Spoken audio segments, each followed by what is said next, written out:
Assalamualaikum, this is Fizan from WebDoc. I welcome you all to the health session. Today my topic of discussion is gastroesophageal reflux disease. The disease indicates the acid indigestion, increased production of acid leading to the backflow from our stomach to the lower part of esophagus, and it migrates upwards to the throat.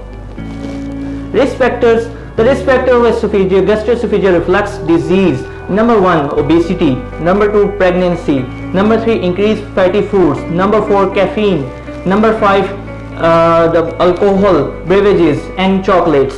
So we have to avoid it. The pathophysiology: why does the symptoms are caused because of this disease? There is a sphincter. Let me tell you, there is a sphincter between lower part of esophagus and stomach. Normally it relaxes when as a food passes from the lower part of esophagus towards the stomach. Due to incompetent sphincter or delayed relaxation, it remains open, which leads to the regurgitation from the stomach into the esophagus and leads to regurgitation up to the mouth. What are the symptoms and signs with the patient present? That we have burning sensation radiating from the throat, esophagus up to the throat, and these symptoms are aggravating or lying down, and they are improved when the person stands up. How it can be investigated? We have to investigate the disease. Number 1, pH monitoring. An acidic pH indicates that a person is suffering from gastroesophageal reflux disease. Number 2, we can go for manometry. The manometric test tests the tone of the lower esophageal sphincter, so we can diagnose it. Number 3, we can go for X-ray, barium X-ray. How to prevent the gastroesophageal reflux disease, as commonly asked by most of the patients? Number 1, we have to change our lifestyle.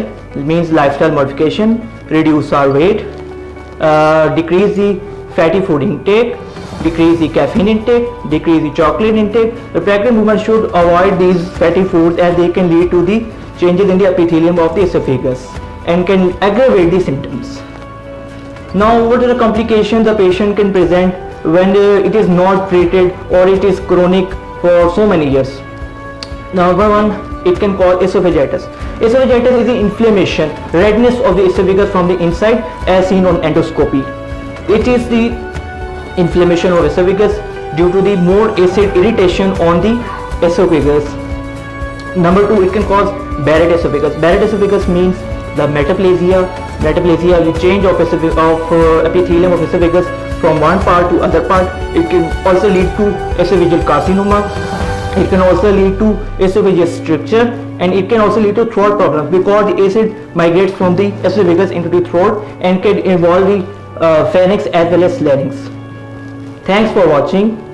Please like, comment and share, so that we can provide more information related to our diseases. Allah Hafiz.